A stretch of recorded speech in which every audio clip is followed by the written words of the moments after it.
In the summer of 2008, 24-year-old Jennifer Patterson hit a major life milestone. She bought a farmhouse sitting on 5 acres of Indiana land, complete with a barn for her horses. It was a massive financial and emotional anchor, her absolute dream home. Almost immediately, the house started testing that anchor with anomalies that were just subtle enough to ignore. She would come home from work to the sound of muffled, disembodied conversations echoing from empty bedrooms. In the hallway, she would catch heavy, unexplainable whiffs of vintage Old Spice aftershave, as if someone had just walked right past her.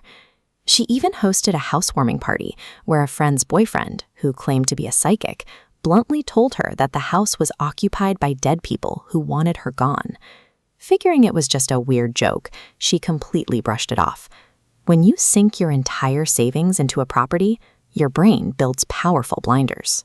It is much easier to rationalize away phantom smells and weird party guests than it is to admit your massive investment is compromised. The passive activity escalated into violence when Jennifer started ripping out rotten, water-damaged wood paneling in the basement to clean it up. While pulling boards off the wall, she heard a faint voice. She paused, and the voice repeated itself, much louder this time. "Get out." She ran up the stairs, only to feel invisible fingers physically wrap around her leg. The attacks grew worse over time. On 2 separate occasions, standing a full foot away from the top step, Jennifer felt hands hit her back and was violently shoved down the entire flight of stairs. Jennifer suffered a broken rib, torn shoulder muscles, and a map of deep bruises across her body. These were tangible consequences of a physical threat that had moved past simple scares.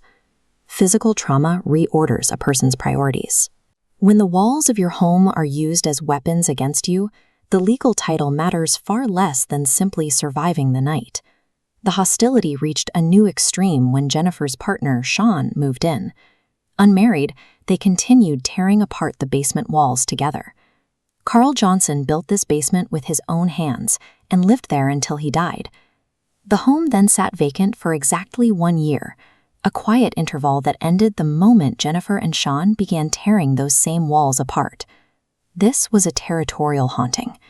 Sean, a strict skeptic, relied on physical defense. That system was tested at 2 a.m. when an explosive bang echoed through the house, sounding exactly like the front door being kicked off its hinges. Sean grabbed his .45 caliber handgun and systematically cleared the house, room by room. Finding nothing, he moved outside and swept the entire 5-acre property. There was no broken door. There were no intruders. Realizing bullets wouldn't work, they sought professional help. The Fort Wayne Shadow Chasers paranormal team came in, capturing clear audio evidence, including the sound of a man sneezing in a house full of women. But their attempts to cleanse the property with burning sage completely failed. This is the terrifying reality of a total defensive failure. You cannot shoot a shadow. You cannot arrest an invisible intruder. And there is no legal process to evict an entity that believes it still holds the deed. Realizing the adults wouldn't easily back down, the entity shifted tactics. It began targeting the children's room, filling it with a concentrated swarm of houseflies. Sean would vacuum up nearly 100 flies, only for them to completely replenish the very next day, with no biological source anywhere in the house. Then they caught their 3-year-old son sitting on the floor with his toddler books. He was reading, and then deliberately turning the pages outward to show the pictures to an invisible presence sitting right beside him. Jennifer and Sean could accept the physical risks for themselves, but a toddler cannot comprehend, let alone defend against, an unseen predator treating him as a captive audience. The presence of vulnerable dependents is the ultimate line in the sand. When your children are targeted, stubborn homeowners turn into fleeing refugees overnight. That was the final straw. Sean and Jennifer immediately packed up and abandoned the property, leaving the basement walls torn open and the renovations completely unfinished to ensure their kids were safe. But running away doesn't pause a mortgage.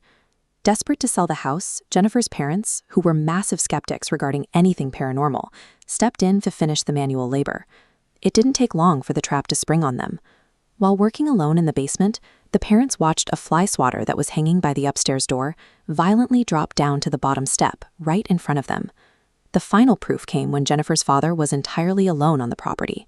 He distinctly heard the heavy mechanical grind of the garage door opening, the mudroom door slamming shut, and heavy footsteps walking across the kitchen floor directly above him. He rushed upstairs to find the house completely empty, his own truck the only vehicle for miles. The hostility was completely indiscriminate. A territorial haunting does not care about your personal belief systems. It targets a strict skeptic with the exact same aggression it uses on a believer. The parents eventually finished the drywall, listed the house, and managed to sell it. Since Jennifer left, the property has quietly changed hands multiple times, the entity presumably continuing its cycle with each new buyer. Jennifer, meanwhile, faced a secondary trauma. Her story was picked up by reality TV producers for the show A Haunting.